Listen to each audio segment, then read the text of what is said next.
Ag magandang hapon guys, nandito nga pala ako sa bahay ng tita ko.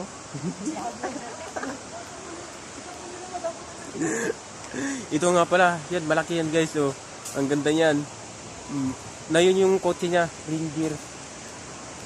Simple lang po yung suot ng tita ko.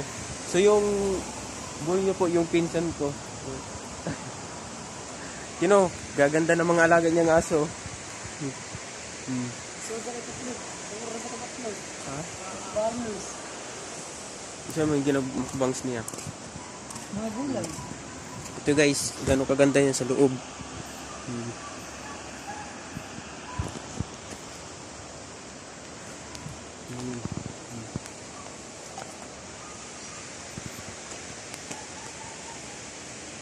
Ito yung sasakyan ko pa uwi sa San Andres.